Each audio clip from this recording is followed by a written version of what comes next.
Jika Tuhan itu Maha Kuasa, kenapa Tuhan perlu melawan maut untuk mengampuni dosa manusia? Kalau di Islam, Allah tidak perlu melawan maut hanya untuk mengampuni dosa manusia atau dosa hambanya. Bahkan Muslim pun yang lupa tidak meminta maaf kepada Allah, dengan rahmatnya dan kasih sayangnya, Allah bakal mengampuni dosa-dosanya selama Muslim tersebut beriman. Nah, sekarang siapa yang lebih berkuasa?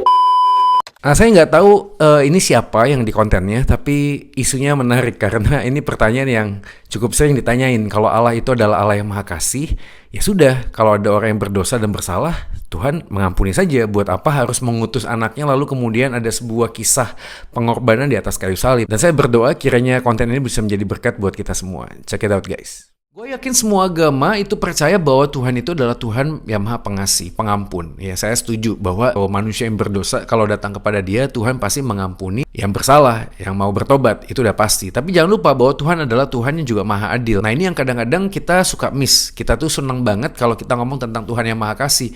Jadi kalau misalnya kita buat dosa, jangan lupa ntar malam sebelum tidur kita minta ampun dan Tuhan pasti mengampuni. Tapi Allah adalah Allah yang adil juga. Allah yang adil artinya adalah Tuhan tuh nggak pernah membebaskan orang yang bersalah lepas dari hukuman. Artinya apa yang kita lakukan itu pasti ada konsekuensinya. Konsekuensi dari sebuah kesalahan yang kita sudah lakukan. Misalnya aja anak saya melakukan sebuah kesalahan. Misalnya aja dia di dalam rumah memecahkan gelas lalu kemudian datang kepada saya dan dia minta maaf sama saya. Saya mengatakan, ya udah, saya mengampuni, saya memaafkan apa yang kamu sudah lakukan. Jadi waktu anak saya datang dan minta maaf pada saya dan saya sudah memaafkan dan mengampuni kesalahannya, apa yang saya lakukan itu tidak menyelesaikan masalah. Kenapa? Karena gelas yang pecah itu tidak akan kembali menjadi sempurna waktu saya memaafkan dia. Artinya konsekuensi dari kesalahan anak saya ini harus ada yang menanggung. Gelas itu sudah pecah. Nah, siapa yang akan menanggung? Apakah anak ini? Kalau misalnya anak ini kemudian bisa bekerja lalu dia punya uang dan membelikan gelas untuk mengganti gelas yang sudah pecah, atau saya yang mengatakan ya sudah, saya yang beli kembali dan menggantikan gelas yang pecah tersebut. Dari sini kita bisa belajar bahwa keadilan itu bicara tentang sebuah hukuman dari sebuah kesalahan, pelanggaran. Konsekuensi dari dosa itu harus ada yang bayar. Maka Alkitab mengatakan upah dosa adalah maut. Semua orang yang sudah bersalah dan melakukan pelanggaran itu sudah selayaknya mendapatkan sebuah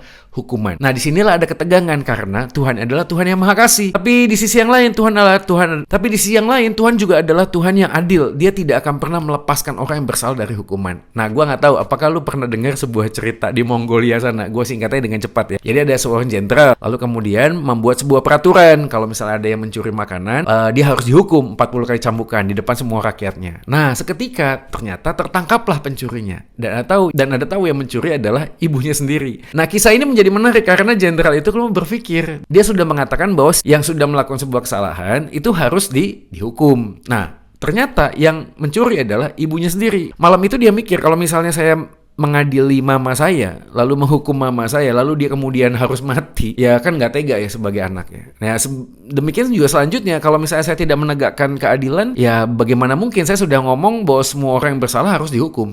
Nah benar, besok harinya sekelompok masyarakat tuh terpecah belah. Ada yang ngomong, wah kalau misalnya dia nggak menghukum pencurinya, gue angkat koper deh. Yang sebelahnya lagi ngomong kalau anak itu menghukum mamanya, itu anak durhaka. Nah, ini kejadian menjadi menarik karena jenderal itu kemudian melepaskan atribut kerajaannya, mendatangi mamanya lalu memeluk mamanya dan mengatakan, mama, saya mengasihi kamu. Dan apa yang dilakukan adalah dia memeluk mamanya lalu membiarkan algojo yang harusnya mencambuk mamanya, itu kemudian mencambuk dirinya sendiri. Ya, singkat cerita adalah sang jenderal ini menggantikan hukuman atas kesalahan yang dilakukan oleh mamanya. Sebenarnya kisah ini menjadi mudah untuk kita cerna karena jenderal ini seakan-akan seperti sebuah gambaran kasih kepada mamanya dan juga hukuman, ya keadilan yang dijalankan itu bisa diselesaikan kalau ada yang mau berkorban. Nah, kisah di Alkitab yang menjelaskan tentang penebusan dosa di atas kayu salib adalah bagian yang sama karena Tuhan itu mengasihi kita. Dia tidak mau kita itu mati kekal di dalam neraka dan terpisah selamanya. Dia nggak mau, maka dia mengutus anak yang tunggal. Kenapa? Karena konsekuensi dari kesalahan gua sama lu kudu ada yang bayar. Dan Tuhan itu mengambil rupa menjadi manusia dan mau membayar apa yang sudah kita lakukan. Sehingga di dalam pengadilan Allah kita itu dibenarkan, bukan jadi orang benar, tapi kita dibenarkan.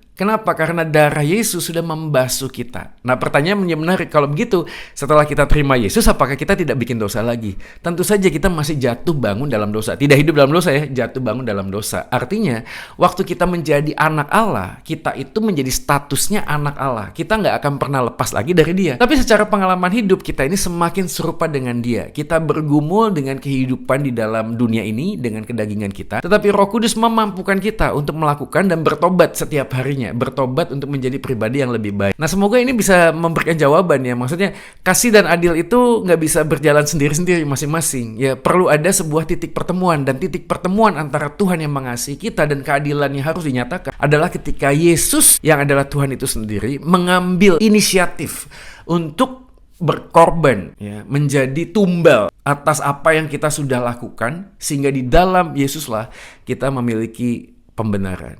Kiranya kita yang sudah hidup dalam Yesus hari ini, yuk sungguh-sungguh ya menghargai karya pengorbanan Kristus di atas kayu salib, sehingga kita tidak bermain-main atas dosa. Orang yang sudah ditebus dosanya ya, setiap kali mau bikin dosa itu ya mikir ribuan kali, bro, bagaimana mungkin kasih Allah yang begitu ajaib di dalam Yesus saya sia-siakan sedemikian rupa. Nggak mungkin.